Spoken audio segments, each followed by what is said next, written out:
Hey everybody, welcome back to my channel. My name is Justin and you are watching That Christian Vlogger. If you're watching on the playback, this is one of my live streams, and so the first couple of moments will be dedicated to saying hello to everybody that's on the channel. So the first comment pinned below will get you to the very beginning of the content of the video. So if you want to skip all the formalities, you can skip ahead by clicking on that first comment with the timestamp there.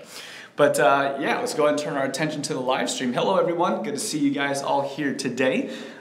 It's been a while since I've done a live stream and I got people jumping in. Hello there, Ans, good to see you guys, Jeremiah Garcia.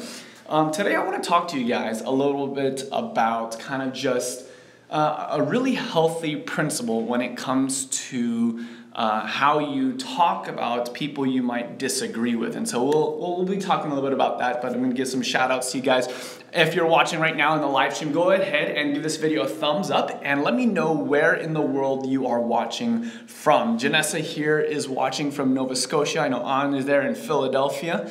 I see here we got several people. Dennis, hello. Aid from South Africa. Tamara, good to see you guys. Oh, here we go. Germany, Ireland, Florida, New York City, Salem, France, Switzerland, Iowa, Brazil, England, Indiana, Illinois. Wow, okay, you guys are going hard. Good to see you guys. It's been cool. I know that last week I actually missed a video on Thursday, so my apologies for that. I've been very, very, very busy. But you know, things have been going really, really well. Been working on some fun projects.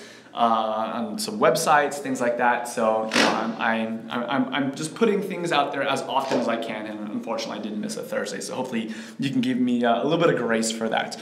But today I want to talk to you guys about you know, how Christians treat other believers. You know, and it's a very interesting thing. You know, all Christians believe that we are supposed to be kind and compassionate, loving and graceful and all these kinds of things. And yet what I've seen online especially, that this is something that we overlook or we neglect when it comes to other Christians that we may or may not agree with.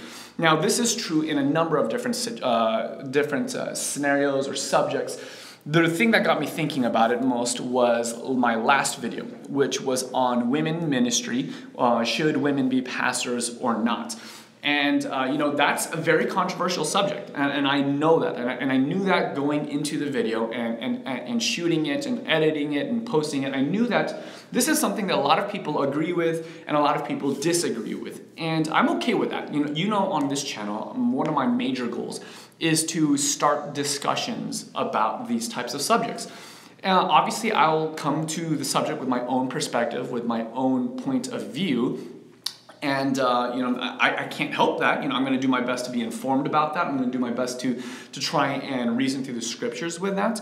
But, you know, I also want to do this to start these discussions in a way that allows you to engage with the subject. So I'm not necessarily trying to convince you to believe what I believe all the time, because I realize that that's just not the way that life works.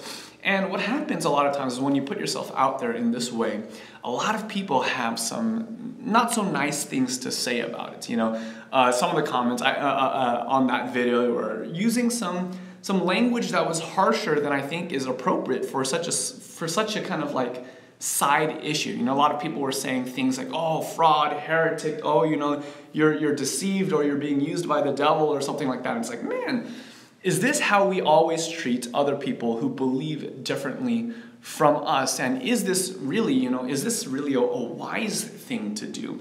I don't think it is. I think that when we treat people in this way, we actually do a great disservice to each other, and we also do a great disservice to God. You know, there are people out there who are kind of fresh in their faith, and if you call them out in this way and you're kind of mean to them in this way, then you know what happens is that you potentially can give them a bad experience with the church and cause people to want to distance themselves from the church. But then beyond that, there's tons of people who are not committed followers of Christ who end up listening to these discussions and listening and say, you know what, if this is what Christians are like, then I don't know if I really want to be a part of it. And one story in the scriptures in the New Testament that I wanted to share with you guys that I think is really relevant is in Acts chapter 5. There was a council that was taking place where Peter and some of the disciples were, basically sharing their message, obviously, of Jesus being risen, and all the Jewish leaders were kind of really against it and basically persecuting them and attacking them and all these different things. And there was one council that was taking place where a man by the name of Gamaliel, who was called a doctor of the law and had a really good reputation amongst the teachers of that time, he said something really interesting. This is in Acts chapter 5, verse 35. It says, "And he said unto them, You men of Israel, take heed to yourselves what you intend to do as touching these men." So he basically is saying, hey, careful guys, don't just jump to conclusions right away. You want to be careful with how you are treating these people. Why? He goes on to later, it says, just leave them alone in verse 38. "For if this counsel or if this work be of men, it will come to naught," or it will come to nothing. "But if it is of God, you cannot overthrow it, and lest you might even be found fighting against God." So here Gamaliel's advice to the other Pharisees and the people there was, hey man, don't just go out and attack everybody who is different than you. Don't just go out and denounce and make life hard and persecute people who believe differently than you, because you know what? You don't really know if it's of God or if it's not. It's important for you to just leave it alone, because if it's of man, it's going to fail. And if it's of God, you don't want to be in the position where you are arguing against God, where you're actively trying to stop what God is doing. And I think that this principle can be applied so much more in current Christianity. There's so many differences of opinions on different things, on men pastors or women pastors, or if it's on the issues of, I don't know, there's 101 different things that we all disagree with. That's just the reality. That's just what it's like being a human being. And yet, our tendency as humans is to just go and attack people who are different than us. But then you think about this, think about how you viewed any number of subjects. You viewed your faith or politics or social justice or anything, even just 5 years ago. My guess is that the way that you believe today is different than how you believed a couple years ago. And I think if you keep this in mind, it should actually inform the way that you interact with people today. Realize that your thoughts and that your beliefs are always growing and always developing, or at least they really should be always growing and developing. Otherwise, you're staying stagnant. So you always want your views to continue evolving and growing and becoming more and more informed. And if you realize that in just a year from now, in 5 years from now, in 10 years from now, you will hold beliefs differently in the future than you do today, hopefully that causes you to treat people with a little bit more grace and to hold your beliefs with a little bit more humility. I'm all for holding your beliefs strongly and not giving them up until you're convinced of otherwise. But I think the way that we do this as Christians on average is very counterproductive. The way that we do it most times, we betray the God that we believe in. Jesus said that by this will all men know that you are my disciples, by your love for one another. Notice Jesus didn't say that they're going to know that you're my disciples if you have all of your theology correct, or they're going to know that you are my disciples if you have every perfect, political issue correct. That's not how it is. It's by your love. Now, does this make politics any less important? Does this make theology any less important? Does it make any of these other things less important? Absolutely not. But it just does bring us back to the idea that we need to do these, have these conversations. We need to have these debates in a healthy and in a loving manner. And so that's my encouragement for you guys today is really just to, as you're having these discussions with people that you disagree, whether they're fellow Christians or maybe they're people of other worldviews, or if they're people from a different political spectrum, I want to challenge you and I want to challenge myself to have these discussions in a way that would bring honor and praise towards God. That it wouldn't take away from the cause, that it would add to it. So that's my challenge for you guys. But I'm interested in hearing what you guys think. Obviously this is my perspective. You may disagree with me, and that's totally fine. But I want to know about that. So let me know in the comments below what your thoughts are on this subject. If you've had any bad experiences with this, or if you agree with me or whatever. I'm interested in hearing your guys' thoughts. So let me know in the comment section below. Alrighty, so that's what I wanted to share with you guys today. I know that we've got the live stream going on, and I'm interested in hearing what you guys are saying here. I see Derek Daniel saying, "So true, Justin. I am so different than I was 5 years ago. I hope and I believe for the better." Yeah, and that's the goal, Derek. It's always to continue growing, continue learning, and hopefully we only trend upwards. And that's definitely a goal in my life. The follower of Jesus who I was 10 years ago is very different than who I was today, which is interesting because, earlier on in my Christian experience, I used to really believe that I had everything figured out, that I had all the answers.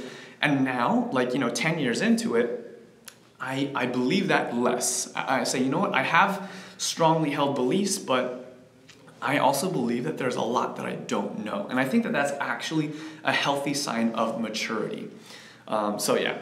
Move Mountains is quoting 1 Thessalonians chapter 5, which says, "Quench not the spirit, despise not prophesying, but then prove all things and hold fast to that which is good. Dispose of all evil." Really good verse there, Sergio. I love it. It just highlights the idea that, we shouldn't just denounce everything, but we really should hold, ideas in kind of a healthy manner. We need to look at them and investigate them, studying them out. And if they're great, then you hold on to it. If they're not, then you can let them go. But again, my major point with this, Sergio, is just how we do that. I think that many Christians agree that that's something that we want to do. But the question is, how do we do that? Do we do that in a graceful and tactful way? Or do we do so in a way that's really hateful and can appear bigoted and judgmental? So really great verse. Thanks for the verse there. Let's see what else.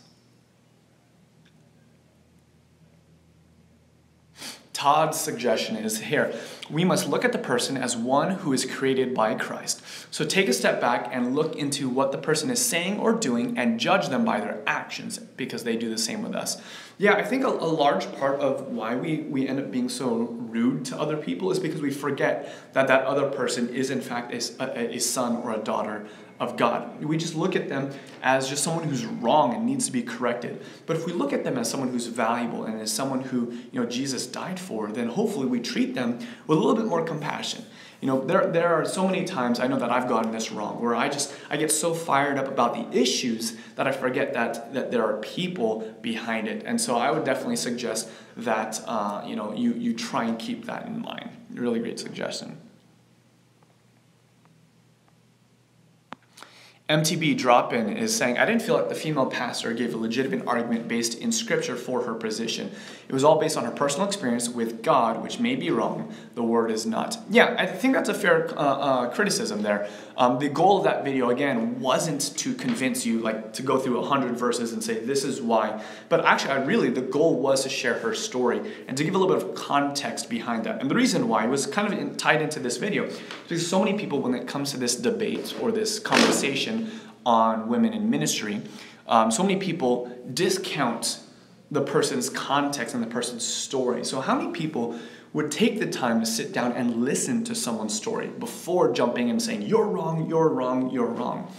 I think that it's okay. I respect that you disagree with her. That's totally fine. What I would suggest, though, if you're trying to have that conversation with someone else, one thing that I hope you learn from that is it's important to listen before talking. And I think that that's the only way that you're ever going to be able to kind of convince someone of a different perspective. That's the only way that you're actually really going to be able to potentially influence someone.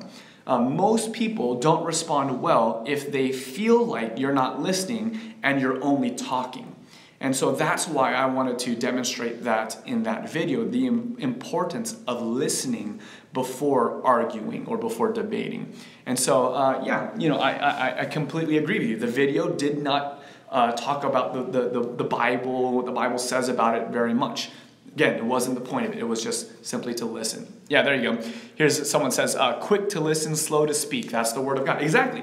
That's the text that I want to encourage us all to apply a little bit more. Quick to listen and slow to speak. I think that is so important. I know that that's hard for me to do, especially as someone who's a talker, someone who's impatient, all that kind of stuff. But I find that my disagreements with other people are a lot less serious when I listen before talking, because I work up myself in this frenzy, I'm gonna I'm going to let this person know how it is and tell them why they're wrong and all these different kinds of things.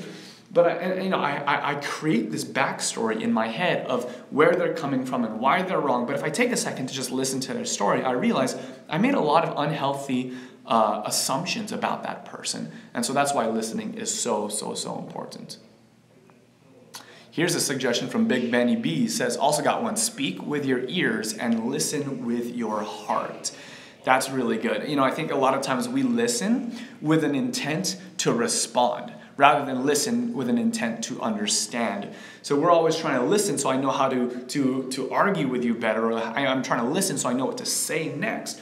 But I think if you're really listening, you're listening to understand. So that's a really good point there, Big Benny.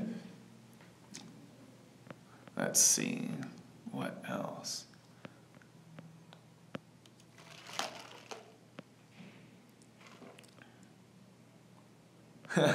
Someone says the internet is full of monologues and we need more dialogues. I agree with that, Derek. And that's why actually I really enjoy live streaming, because I actually get to kind of go back and forth with you guys. But yeah, so many times we're just sharing what we want to communicate without actually listening to the other person. And there's value in sharing, but I think we definitely got to have dialogues for sure.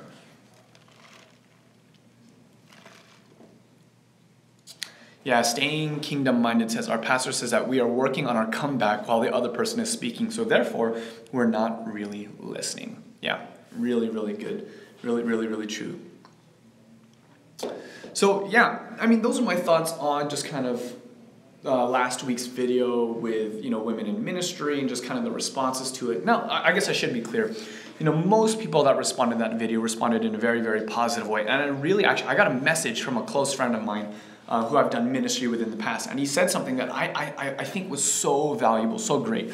He said to me, Justin, I disagree with the point of the video. I disagree with you and Tara, but I want to let you know that even though I disagree with you, I'm grateful for the conversation, and I'm really grateful for your ministry. I want to let you know that I'm praying for it. That to me is huge. I think that is powerful. That actually builds the relationship between me and him a lot more, and it's way more likely for me to say, oh, thank you so much. Tell me, what was it that you disagree with? And we can have a healthy dialogue about that. But if I just get a random message, dude, you're so wrong, you're off, you're so ignorant, and you're just twisting the scriptures to suit your own way, how am I supposed to respond to that? How am I supposed to say, anything helpful in that? The only thing that I can do in that moment is either ignore him or basically defend myself, and we get into an argument, and chances are I lose that friendship. So this is why it's so important to be able to disagree with someone in a healthy and loving way. And I thought that was such a great example of that. And there were several people in the comments of that video who did that in a really, really great way. So kudos to that guy, and kudos to any of you guys who are able to do that as well. That here on the channel, I'm not trying to, like I said this before, I'm not trying to convince you to believe like me, because chances are there are things that I believe that are wrong, and I don't know what those are. I don't know, obviously I'm always trying to improve my thoughts, but there are things that I'm sure that I have wrong. So I'm not trying to get you to believe me. I'm trying to get you to dive back into the scriptures and to study it out for yourself. Bart brings up a good point, and this is another one of those controversial videos. He's talking about the video that I did on the shack. He says, I still don't know. What if God saw this movie? Would he allow you to watch it? My opinion, Bart, is yeah, I think so. And I recognize that many Christians would disagree with that, especially the way that the movie displayed God as a woman and as black and all these different kinds of things. I get that there's people that have problems with that, and I respect that, and I'm not trying to necessarily argue that point. But my perspective is that detail actually served to push forward the story in a very valuable way. So, that's a really great example. That was another kind of one of the more controversial videos or subjects that I spoke about recently. Okay, so here's a important question on this discussion. When would you say is a good time to stand up and correct? Jesus stood up and said, "You brood of vipers," which was offending, but yet so obviously necessary at the time. So that's a good question. Jesus is different than me in the sense that I'm not infallible. I'm not omniscient. When Jesus did something, Jesus really knew. I don't always know. Are there moments where we need to stand up and correct? Are there moments where we need to stand up and rebuke? Absolutely. The Bible definitely does talk about that. What I would say, though, in that, there's a great model in Matthew chapter 18 that talks about the way that we ought to do this. Matthew 18 talks about when you have something between you and someone else, rather than just like putting them on blast, like rather than just like posting on it in social media or calling them out in public, the first thing that you must do is actually go to that person one-on-one and share kind of your concerns with that person. And hopefully you can resolve it right then and there. Then it says, if that person will not listen, or if they're not like responsive, then the second thing that you do is bring, one or two other people with you, and then talk to that person again, because in the mouth of 2 or 3 witnesses shall everything be established. If still that doesn't work, then you bring it into like kind of a public setting. You bring the church into it. But I think that what happens is in today's society is we skip the first 2 steps so many times. So many arguments and so many fights happen because they're public in nature. And that's such a toxic thing to do. So many things could better be dealt one-on-one. And so that's what my suggestion would be to you. If you were to err on one side or the other, to err on the side of mercy or err on the side of being too strict, I would always err on the side of mercy. I can't find any place in the scriptures where Jesus condemns people for giving too much grace, for being too loving. We do see, though, many times in the scriptures where we are condemned for being too judgmental or for being too harsh. So if you're going to err on one side, err on the side of grace and love. But then beyond that, rather than just like throwing things out in public, do it one-on-one first. Follow the method of Matthew chapter 18. So that would be my suggestion to you, but really solid question. Sinead says, your ministry is indeed so encouraging. Keep it up. Thank you, Sinead. I appreciate that. And I will be doing my best. Thank you so much for hanging out with us. By the way, I guess this is a good time for me to kind of plug Patreon. Many of you guys get to hang out here in the live streams and watch the other videos, and they're all free. They always will be free. But if you've enjoyed this ministry and you want to kind of give back and support, you can do that at patreon.com/thatchristianvlogger. It's a great way to give, just a little bit of support to help make this channel a little bit more sustainable and to just expand the vision of what we're able to accomplish. So not that you have to, but it would be appreciated. Let's see, checking out other things. Todd gives a good point. By saying negative things right off the bat, we put the other person on the defensive right away. That person will then shut down to listen to us. Yeah, it's true. If you start off your conversation right away attacking them, rather than establishing that you're there because you love them and you care about them, the conversation never, ever goes well. So it's so important that we, in the midst of our rebuking or correcting people or standing up for things, that we show our heart of love from it. Gabriel Sanchez, good to see you, Gabriel. He's saying we are not Jesus. He has the authority to say that, just like the prophets. We have to condemn evil and violence, not those who try to do God's will. So, okay, that's a really good suggestion.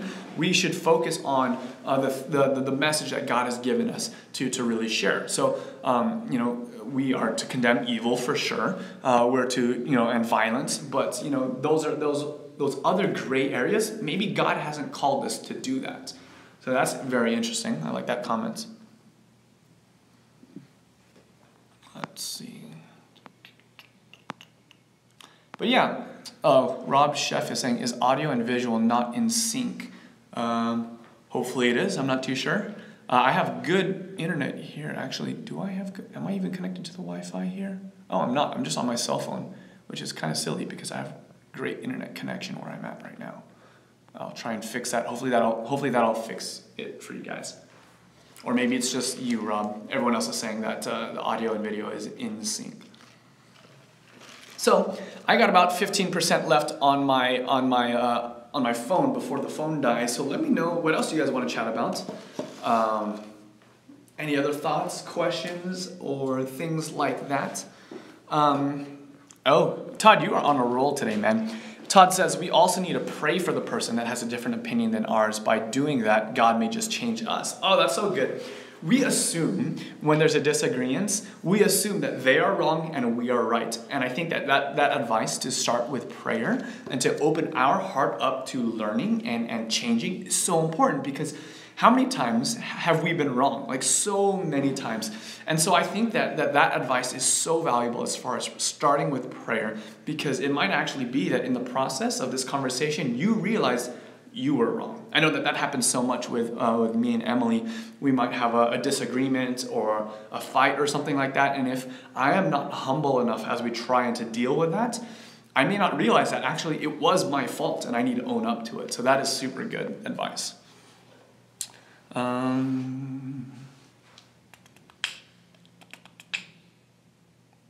that's really good. Staying kingdom-minded says, my pastor always teaches, if I am wrong, change me. If they are wrong, change them. And if we are wrong, change us. Ooh, such a good prayer, man.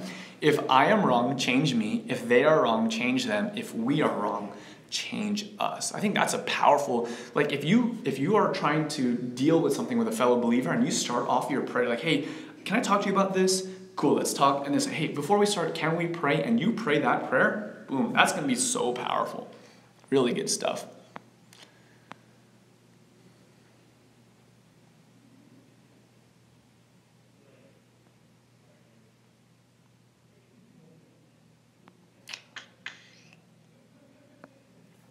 Lydia is asking, just curious, are you Seventh-day Adventist? Thank you for the good advice here. Yes, I am a Seventh-day Adventist. I did a video on that a couple weeks ago, if you want more information about that. So, yeah.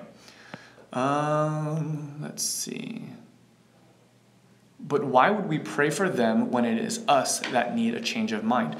You know, God may be wanting to change both of you in that conversation. It might not only be to change you. So, you know, hopefully, what the Bible talks about is so powerful in Proverbs. As iron sharpens iron, so a man sharpens the countenance of his friend.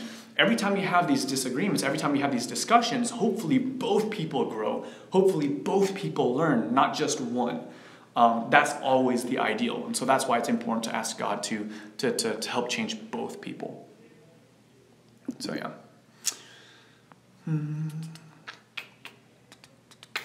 Low-key Living says, just a random theme I've seen in my life recently. I found it hard to not let my day-by-day circumstances dictate my feelings. What suggestions do you have to focus on Jesus above my situations? Okay, really good. So what I would say, and this is difficult to do, by the way, so I resonate with your question, but one thing that I would try and encourage you to do is to realize is that your feelings are only invitations, okay? A lot of times we look at our feelings as, oh, I must do this. You know, if I'm angry, I must respond in anger. If I'm happy, I must be happy. If I'm sad, then I'm gonna be sad. Like, no, that's not the way things are. Your feelings are just feelings. They're just emotions, but they should not dictate how you act or how you believe. Your feelings are simply invitations. And just like if you got invited to a party, you got invited to a graduation or a wedding, do you have to accept that invitation? No, you don't. You know, if someone cuts me off, you know, and I start getting, you know, impatient or pissed off, do I have to be angry the rest of the day? No, that's just an invitation from the devil to screw up my day. Do I need to accept it? Absolutely not. And so recognizing that your feelings and your emotions are simply invitations gives you a certain degree of freedom to say, you know what? I feel this way, but I don't have to dwell on it. I don't have to act on it. I don't have to let this impact my life. You know, and I think that is super, super important to realize that you have freedom. You get to choose. You have freedom of choice. That is so liberating. And so, you know, when I'm going throughout my day and I have, you know, a bunch of, you know, different circumstances that are just really really sucky. It's like your life is like a country song. You know, my truck broke down, my dog ran away, my wife left me, and, you know, I got a barbecue stain on my white t-shirt. If those things are happening, it doesn't have to affect how you actually live. One thing I love about Paul said something, you know, I will learn in any state that I am to be content. And this is a guy who was imprisoned, who was beaten, who got stoned, who was like shipwrecked, who was like persecuted, like so many different things. His circumstances were clearly bad. And yet he says, no matter what my circumstances are, I've learned to be content. And so I think that's great evidence that your feelings are simply invitations, and you don't have to accept those invitations all the time. And so realizing that allows you to choose to not dwell upon it. So hopefully that helps. Lydia says, great here. I'm enjoying listening to you. Thanks for everything. It really is speaking to me. Awesome, Lydia. Glad to have you here. Yeah. So another comment, doesn't Christ use our daily storms to stay focused on him and his power to come to him? Yeah. A lot of times those circumstances are actually invitations of God to bring you back to him. And so sometimes without even knowing, we might be drifting away from where God wants us to be. And many times God uses the storms to redirect us. I mean, think about Jonah, right? Jonah was actively running away from God. So Jonah was in the ship. What does God do? Jonah's going away. God sends a storm. Jonah gets thrown over the ship. Jonah gets swallowed by a whale, right? That's not God working against Jonah. That's God working to bring Jonah closer to him. And so many times the circumstances, the negative circumstances in our life is actually the way that God is trying to bring us back to him. So really solid stuff.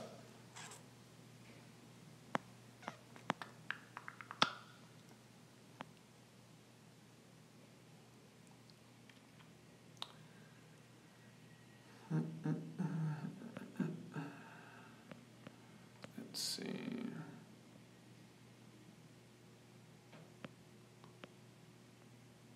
There's a couple questions that I know that I missed. I'm trying to find them. Here's a question. Do you believe, as a Seventh-day Adventist, that someone can be sure of their salvation? Absolutely. 100%. I believe that you can. I think that you should never get overconfident and be like, oh, for sure I'm saved and there's nothing that I can do to get, to walk away from Jesus. And, no, I think that you, every single day, every single moment, have a choice to stay in your saving relationship with Christ or to walk away from it. But I do believe that if you've committed your heart to the Lord and you're doing your best to live a life out of service and to love Jesus and all these kinds of things, I think that you can have assurance. Like if someone asks me today, Justin, if Jesus were to come today or if you were to die today, would you be saved? You're like, yeah, absolutely. I believe that 100%. I have no doubt about that. Does this mean that I'm perfect? Absolutely not. Not even close. Do I have a lot of areas that I'm still working on? 100%. But with that said, I know that I have committed my life to Jesus. And I know that when he tells me that faithful is he who has begun the work, will he also finish the work in you? I believe that 100%. So yeah, I think that you can know. Cool. Chazda says cool glasses. Thank you. I usually wear my clear glasses, but yesterday I couldn't find them in the morning. They had fallen off the bed and I was kind of blinded, so I ended up wearing these. I just haven't switched back to them. All right, I got maybe another 5 minutes. Usually my live streams are a little bit longer, but my phone is about to die any minute now. So just a few more questions. If there's anything important that you guys want to chat about before I quit this live stream. By the way, if you've been enjoying this live stream, give this video a thumbs up and go ahead and share it with a friend so that they can hang out with us in the future. If you are new to this channel, make sure to subscribe so you know when next live streams are coming. But yeah. Hey Joshua, good to see you, man.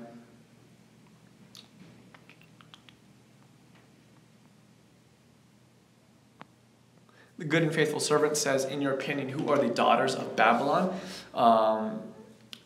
That's a very, I'm going to say my answer, and it's not going to be the most politically correct answer. And I believe that I can actually establish this through the scriptures, but I don't want to do that today. Maybe I'll do a video on that in the future. But in my opinion, the Babylon in the book of Revelation is, in my opinion, in fact, the Roman Catholic Church. I think that there's a lot of characteristics that the Bible talks about this church, and it matches up best with the Roman Catholic system. Does this mean that Catholics are evil and they're all going to hell? No, not at all. But I think that is the best tie-in there. Like I said, that's a very strong statement, especially without any context or background, but you asked, and so that's my belief. Todd, thank you for the plug. Get one of his t-shirts too. Yes, that is a great way to support this channel for sure. By the way, Todd, I hope you enjoy your shirt. I believe I've sent you one before. All right, let's see. Anything else? Comments seem to slow down, so I guess that we may be running to the end of this video then, unless there's anything else. I'm scrolling one last time to make sure I'm not missing. Oh, okay, here's one. Timothy says, I'm very nervous. People are saying that September 26th is when Christ is coming. I'm a practicing Christian. What if God doesn't want me in his kingdom? Please pray for me. Well, Timothy, I think a lot of people have this fear. September 26th, who knows? I mean, how soon is that? That's 6 days from now. I've heard people say this. I don't personally believe it. If it happens, great, wonderful. That means that we all get to go back to get to go back home sooner rather than later. But you know what? Is that the case? I don't know, and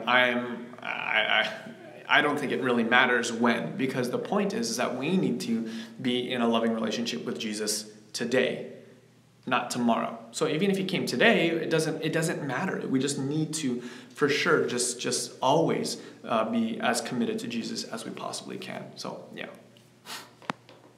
Joshua, when are you coming back to Portland? Joshua, I live in this area. I live near the Portland area. So just reach out to me, and if we ever want to connect sometime, maybe we can try and grab a cup of coffee or something along those lines.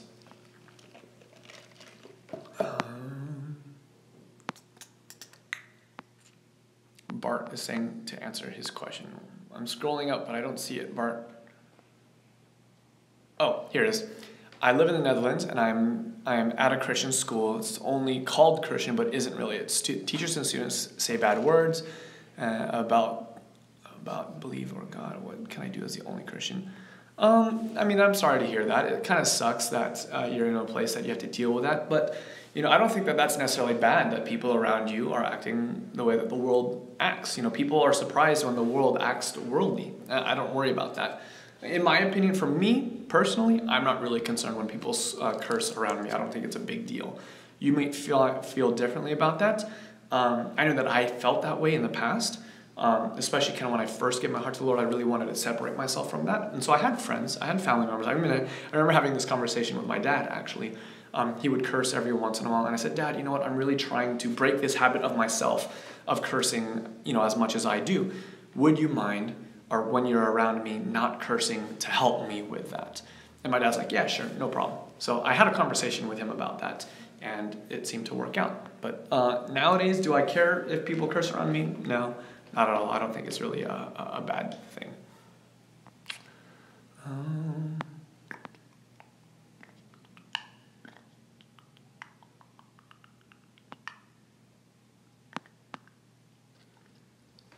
What's the biggest change you noticed when you felt God in your life? And this will be the last question that I'll end on. The biggest change, it wasn't like as drastic and crazy as some people seem to describe. I'm sure it is for those people who have that type of experience, but it wasn't like that for me. For me, the biggest shift took place in my mind. And really what it was about priorities. When I was not a follower of Jesus, life was all about me. It was all about what can I do? How can I better myself, make life better for me? How can I get more? How can I, whatever the case. It was all about me. But when I committed my life to Jesus, my priorities shifted, where it wasn't about me anymore. And it was more about how can I glorify God? How can I serve him? How can I please him? How can I love him? And so for me, I think that was the biggest difference. It was just realizing that life wasn't about myself anymore, but I had a purpose. I had a mission now with my life, and that mission was to bring God glory. So hopefully that helps, and hopefully that brings a little bit of context for you with your walk with God and how you live that out on a day-to-day basis. But anyways, my phone is about to die, guys. Thank you guys so much for hanging out with me over these last 40 minutes or so. If you haven't done so yet, smash that thumbs up button. It actually helps my channel and helps other people view these videos more and more. So give that video a thumbs up if you've enjoyed it. Subscribe if you haven't. And, always feel free to reach out to me anytime that you guys have any questions or anything else like that. I was messaging with someone earlier this morning who had a couple of questions and things like that. I'm always happy to connect with you guys. But again, thank you guys so much for hanging out. I always have a blast when I get to go live with you guys. But I will see you guys in our next video. I may or may not do a video tomorrow. My goal is to have a video tomorrow, so fingers crossed, hopefully we can. But if not, I will see you guys next time. And as I like to say, until then, I'm that Christian vlogger, and I will encourage you to experience faith in the first person. God bless.